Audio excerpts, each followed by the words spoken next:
বর্তমান সময়ে ফেসবুক অনেকের আয়ের মাধ্যম হয়ে উঠেছে। দিন দিন কন্টেন্ট বানানোর প্রতি মানুষের আগ্রহ বাড়ছে এবং কন্টেন্ট বানানোর অন্যান্য মাধ্যমগুলোর মধ্য থেকে ফেসবুকে কন্টেন্ট বানানোর জনপ্রিয়তা বাড়ছে।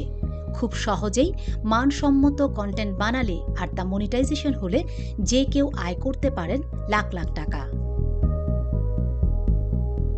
তবে ফেসবুকের কন্টেন্ট বানানোর ক্ষেত্রে মেটার দিক নির্দেশনা মেনে চলতে হবে, নয়তো যে কোনো সময়ই ফেসবুক পেজের মনিটাইজেশন বন্ধ করে দিতে পারে মেটা। সেক্ষেত্রে সবসময় মেটার নিত্য নতুন গাইডলাইনের উপর নজর রাখতে হবে।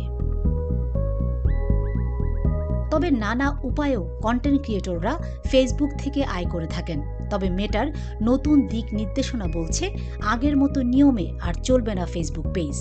এসেছে নতুন কিছু দিক নির্দেশনা, চলুন সেগুলো জেনে আসি। রান্নাঘর না হোক কান্নাঘর, গাজী কিচেন হুড স্বাচ্ছন্দ্যময় রান্নাঘরের বিশ্বস্ত সঙ্গী। ফেসবুকে স্প্যাম ছড়ানো বন্ধে আরও কঠোর ব্যবস্থা নিচ্ছে মেটা।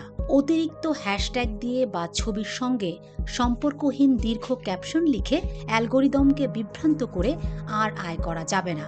সম্প্রতি এক ঘোষণায় এই তথ্য জানিয়েছে মেটা। মেটা জানিয়েছে এই ধরনের অপ্রাসঙ্গিক পোস্টগুলোতে আর মনিটাইজেশন সুবিধা থাকবে না। এগুলো শুধুমাত্র ফলোয়ারদের টাইমলাইনে দেখানো হবে।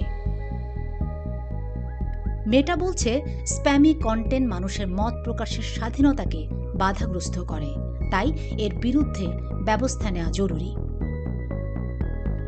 যে ধরনের পোস্টের বিরুদ্ধে ব্যবস্থা নেওয়া হবে সেগুলো আবার জানিয়ে দিচ্ছি।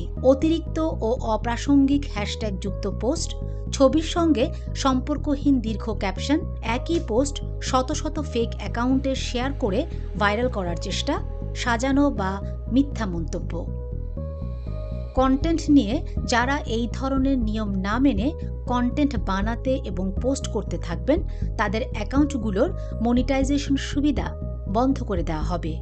গুরুতর ক্ষেত্রে পোস্ট ও অ্যাকাউন্ট মুছে ফেলা হতে পারে। এসেছে নতুন ফিচার ও মডারেশন টুলও, চলুন এই সম্পর্কেও জানি। মেটা পরীক্ষামূলকভাবে এমন একটি ফিচার চালু করেছে যেখানে ব্যবহারকারীরা সরাসরি রিপোর্ট করতে পারবেন কোনো মন্তব্য অপ্রয়োজনীয় বা স্প্যাম বলে মনে হলে।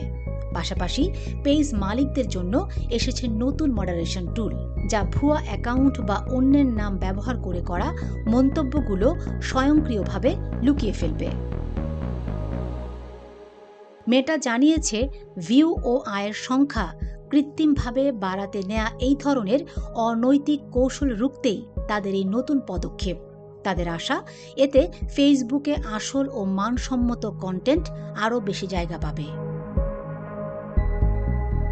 Fatema Shilu, GTV news.